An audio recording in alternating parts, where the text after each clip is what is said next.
Welcome back to John Medina's 12 Laws of the Brain series. In the previous 3 laws, we saw a very important truth.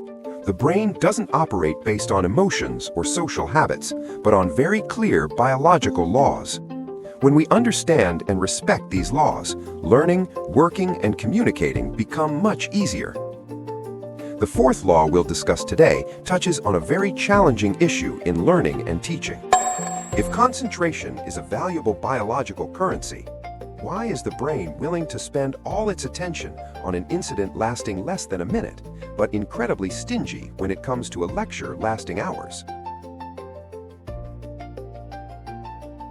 To answer this question, let's begin with the first part, the power of emotion. Let's begin with the story of a man named John Medina, who recounted waking up one night to find an intruder in his home. The event lasted only 45 seconds, but in that instant, his entire nervous system was activated. His heart raced, his senses sharpened, and his brain recorded every detail with astonishing precision. Years later, he could still vividly remember every image and feeling of that moment. Meanwhile, a student who had spent hundreds of hours listening to lectures, studying, or reading important materials could easily have that information erased from their brain. This reveals a crucial truth. The brain doesn't measure information by time, but by the level of emotion involved. Based on that, you now have the answer to the question. If concentration is a valuable biological currency, why is the brain willing to spend all its attention on an incident lasting less than a minute, but incredibly stingy when it comes to a lecture lasting hours? The answer is, this difference exists because when emotions are activated, the brain releases dopamine, a neurotransmitter that acts like a biological highlighter. Dopamine highlights information and instructs the brain, this is important, keep it. Therefore, emotions are the most powerful memory glue the brain possesses.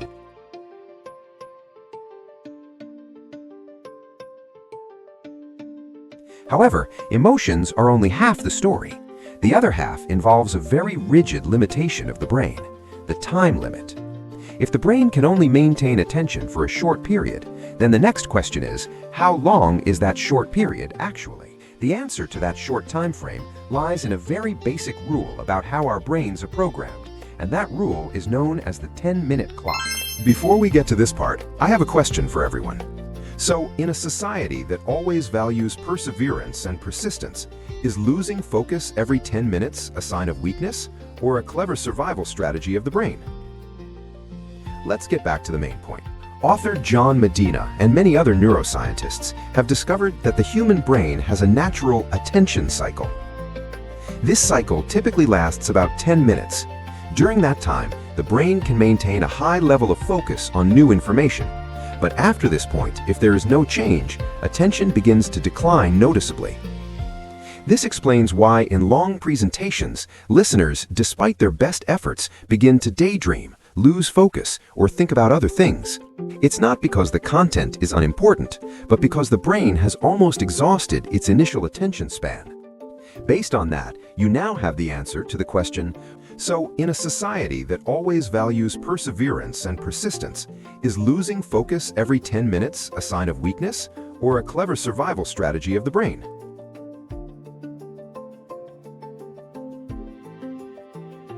The answer is, losing focus after 10 minutes is not a human fault. It's a biological mechanism that helps the brain protect itself. The brain temporarily interrupts attention to reassess the information. This is how the brain avoids overload in a world flooded with data.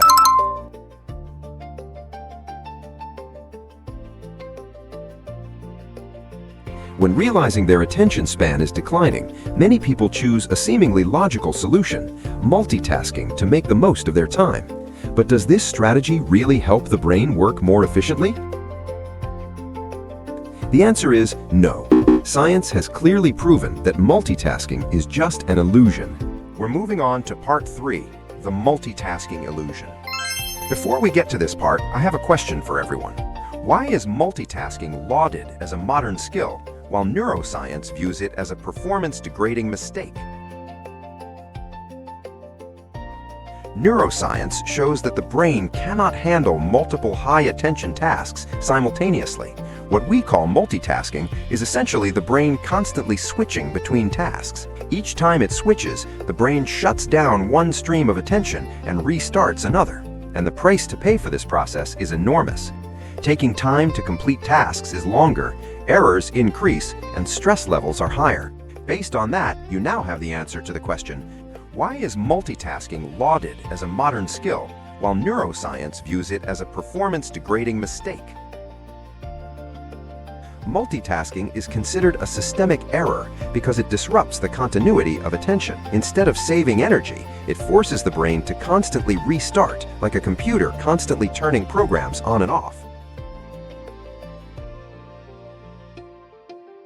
So if the brain needs single-task focus, what's the best way to help it remember things long-term?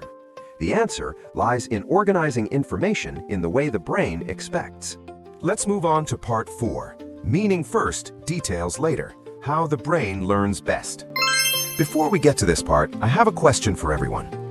Why does trying to memorize details right from the start lead to faster forgetting, while understanding the overall meaning helps with more lasting retention?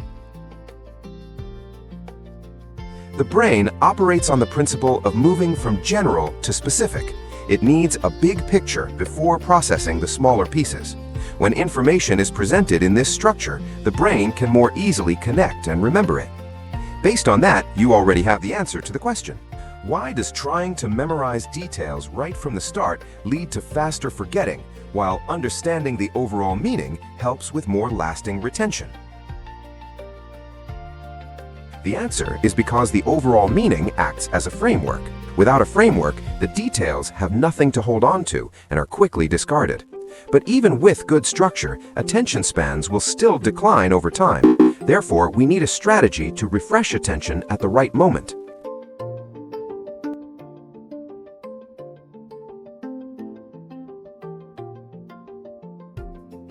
And now, let's get to the solution. How do we recapture attention when it starts to wander? How do we reset that 10-minute clock? This is a very practical way to work in harmony with the brain, not against it. Before we get to this part, I have a question for everyone. So how can a deliberate interruption become a tool to maintain focus instead of destroying it? The key here is to strategically use a bait right at that crucial 10-minute mark. This bait is nothing more than a potentially emotional stimulus placed at the right moment to press the reset button on our attention clock. An effective bait must trigger an emotion. It could be fear, humor, or surprise. More importantly, it must be directly related to the content being discussed. It shouldn't be a casual joke, but rather a surprising true story or a personal anecdote that reinforces the main message. Based on that, you have the answer to the question. So how can a deliberate interruption become a tool to maintain focus instead of destroying it? The answer is, when the bait is used correctly, it creates a positive interruption. The brain releases dopamine, the attention clock is reset, and the learner is ready to receive the next piece of information. The brain is like a camera with a power-saving mode. If you don't know how to create the right moments of emotion and meaning in your shots, the photograph of knowledge you want to preserve will fade or disappear completely.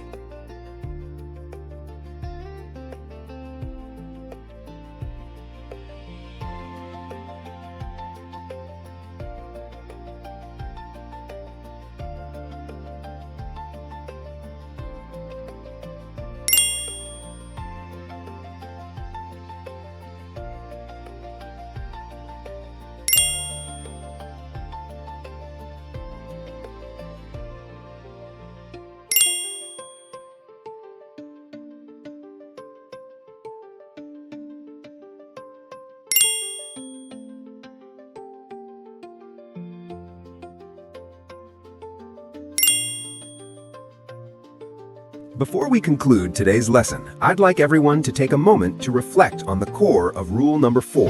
The brain isn't against us, it's simply fulfilling its biological function. It ignores boring information, not because we're incompetent, but because it needs to conserve energy for truly noteworthy information. When we understand this, learning, teaching, and communicating cease to be a battle of wits and become a collaborative process with our own brains. Thank you all for your time and attention in this lesson.